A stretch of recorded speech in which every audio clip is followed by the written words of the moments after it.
Welcome students, this is the video number 5. Just we have seen that the definition of matrix space and 2 or 3 examples. Here are some examples to try yourself.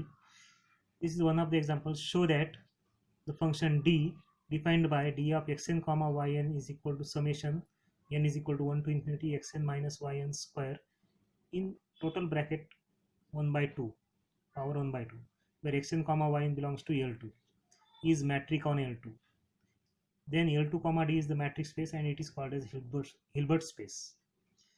हे तुम्ही स्वतः try करा. Example मागे आपण जसे example केलेले आहे त्या पद्धतीनं. तसंच दुसरं एक एक्झाम्पल आहे the set C 0,1 consisting of all real valued continuous functions defined on C 0,1 with the function D defined by D of f comma g is equal to integration from 0 to 1 mod of f of x minus g of x dx for all f comma g belongs to C 0,1 is a matrix space.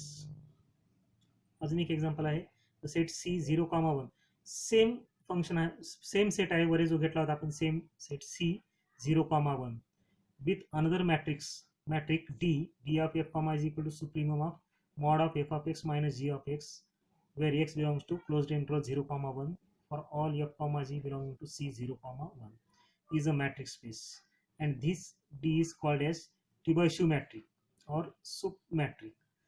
तुम्ही हे दोन example हा आणि हा example तरी करून पाहायच्यामध्ये. मागे आपण जसे एक्झाम्पल पाहिलेले ते 4 कंडिशन्स दाखवायचे आहेत, त्या 4 कंडिशन्स करून पहा. नाही आलं तर तुम्हाला गुगल क्लासरूमवर त्याबद्दलची मी माहिती देतो. काही अडचणी असतील तर त्या क्लासरूमवर विचारा मला. तुमची क्युरीज काय असतील त्या क्लासरूमवर टाकू शकता तुम्ही.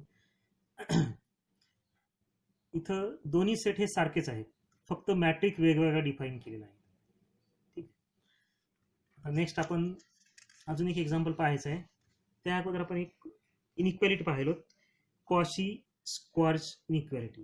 काय आहे ती inequality? Mod of summation k is equal to 1 to n a k b k is less than or equal to under root of summation k is equal to 1 to n a केचा square summation k is equal to 1 to n b केचा square where a is equal to A1 A2 AN that is n terms, B is equal to B1 B2 BN belongs to R raise to n.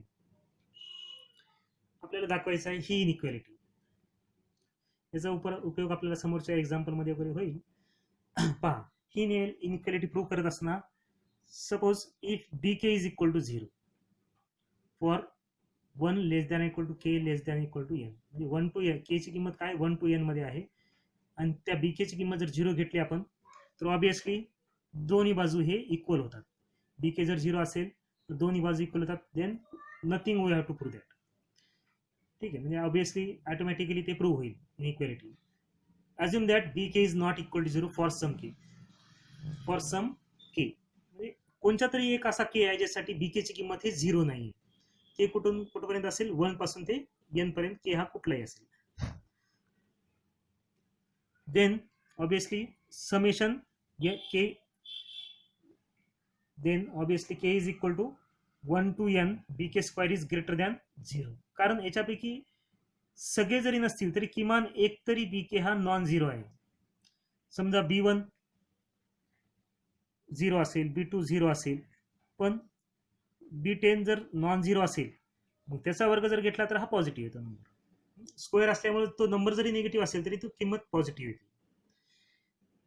म्हणजे एक जरी बी के non zero असेल तर आपल्याला हे लिहिता येतं असं या पद्धतीने. If x is a real number then summation k is equal to 1 to n a k minus x b केचा वर्ग is greater than or equal to 0. काय होतं,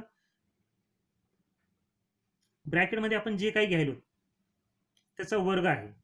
वर्ग असल्यामुळे ऑब्विसली ते पॉझिटिव्हच येईल. ठीक आहे, पॉझिटिव्ह असल्यामुळं इथं ग्रेटर दॅन चिन्ह आले. समजा ह्या दोघांची किंमत जर सारखी झाली तर त्यावेळेस किंमत ही 0 येईल. म्हणजे एक depending on the value of के.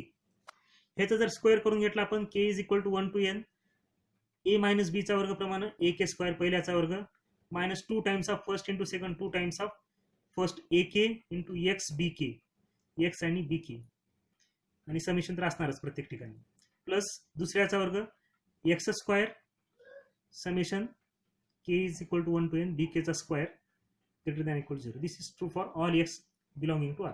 जसं आपण a मायनस b चा वर्ग करतो त्या पद्धतीनं स्क्वेअर केलेला आहे आणि समेशन प्रत्येक ठिकाणी घेतलेलं आहे. ठीक. आता यानंतर आता याच्यामध्ये काय summation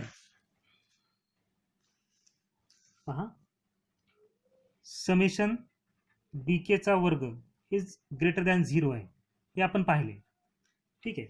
summation k is equal to 1 to n b k चा वर्ग हा ग्रेटर दॅन 0 आहे आणि त्यानुसार क्वाड्रॅटिक इक्वेशनच्या प्रॉपर्टीनुसार त्याचा डिस्क्रिमिनंट आणि हे इक्वेशन जे आहे आपण आता जे पाहिले इक्वेशन, हे इक्वेशन जे आहे शेवटचं इक्वेशन, हे इक्वेशन क्वाड्रॅटिक इक्वेशन आहे एक्स मध्ये.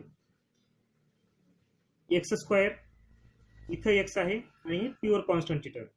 हे क्वाड्रॅटिक इक्वेशन आहे एक्स मध्ये आहे आणि त्या एक्स स्क्वेअर म्हणजे सुरुवातीची जी टर्म आहे एक्स स्क्वेअरचा coefficient summation k is equal to 1 to n b k square हा पॉझिटिव्ह आहे. त्यामुळं क्वाड्रॅटिक इक्वेशनच्या प्रॉपर्टीनुसार डिस्क्रिमिनंट ऑफ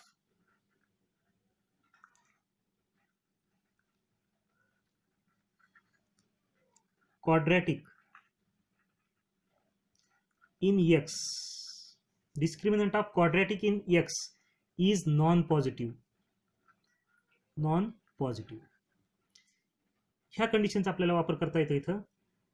डिस्क्रिमिनंट आता बी स्क्वेअर मायनस 4ac, डिस्क्रिमिनंट म्हणजे b square minus 4ac is non positive म्हणजे काय, पॉझिटिव्ह नाही, ही अशी कंडिशन तयार होते. B square minus 4ac is less than or equal to 0. आता दिलेल्या एक्झाम्पल मध्ये बी स्क्वेअरची किंमत काय, बी ए ची किंमत काय पहा, हे झालं ए, एक्स स्क्वेअरचा कोइफिशियंट म्हणजे ए, बी म्हणजे एक्सचा कोइफिशियंट 2 आणि हे उरलेला एक्सला सोडून बी, त्याला सोडून त्याच्यानंतर हा सी. आता ह्या व्हॅल्यूज आपल्याला तिथं सबस्टिट्यूट करायचे आहेत. काय होतं आता हे इक्वेशन बी स्क्वेअरची किंमत किती आहे इथं, -2 चा वर्ग 4 summation k is equal to 1 to n a k b k. 4 आपण बाहेर घेतलं, बाकीच्याचा वर्ग. ठीक आहे.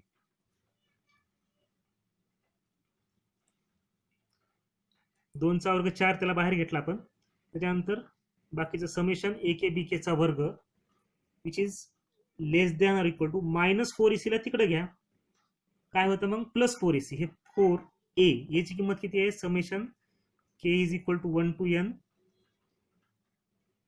बी के चा वर्ग, हे झालं ए, आणि सी म्हणजे summation k is equal to 1 to n a k चा वर्ग. ठीक आहे. दोन्ही बाजूचं 4 तुम्हाला कॅन्सल करता येतं. शिल्लक काय राहते इथं, summation k is equal to 1 to n a k b k चा वर्ग is less than or equal to summation k is equal to 1 to n a k चा square summation k is equal to 1 to n b k चा square. ठीक आहे. आता दोन्ही बाजूला square route जर घेतला आपण इथं, summation k is equal to 1 to n a k b k इथे शिल्लक राहतं. ठीक आहे. Which is less than equal to summation k is equal to 1 to n a k square त्याचं power 1/2 summation k is equal to 1 to n b k square त्याचं power 1/2. लक्षात आलं, आपण या पद्धतीने ही Cauchy's inequality, Cauchy square inequality prove केलेली आहे. पहा काय काय केलं आपण. समजा बीके ची किंमत जर 0 घेतली आपण तर दोन्ही बाजू हे इक्वल येतात, त्याच्यामुळे आपल्याला इनइक्वालिटी काय दाखवायची गरज, म्हणजे वेगळं काही दाखवायची गरज नाही याच्यामध्ये. समजा बीके हा नॉन झिरो असेल कोणत्या तरी एका केसाठी तरी, तर त्यावेळेस समेशन बीकेचा स्क्वेअर हा पॉझिटिव्ह होतो, ग्रेटर दॅन 0 होतो, कारण स्क्वेअर असल्यामुळे ते पॉझिटिव्ह येईल. अजूनही घेतला आपण x is any real number, then k is equal to 1 to n a k minus x b k चा square is greater than equal to 0, कारण हे वर्ग असल्यामुळे पॉझिटिव्ह येतं.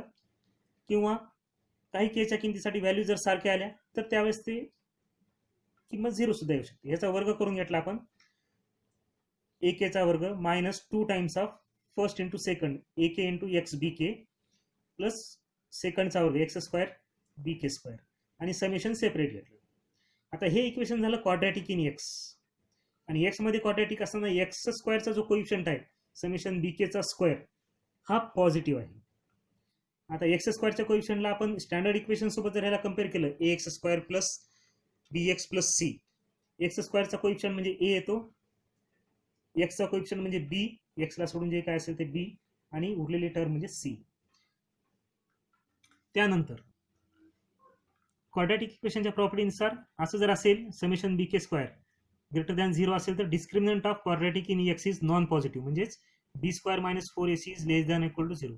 याच्यात आपण बी स्क्वेअरची किंमत, बी ची किंमत ठेवली, मायनस 4ac ला तिकडे घेऊन गेलो, त्या बाजूला म्हणजे प्लस झालं ते, आणि ए आणि सी ची किंमत ठेवलो, 4 आणि 4 कॅन्सल केले, इथं याला रिअरेंज केले टर्म्स, त्यानंतर दोन्ही बाजूला स्क्वेअर रूट घेतलं, ही झाली inequality. And this is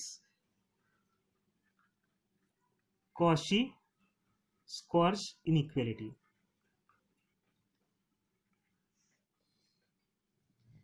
okay, thank you.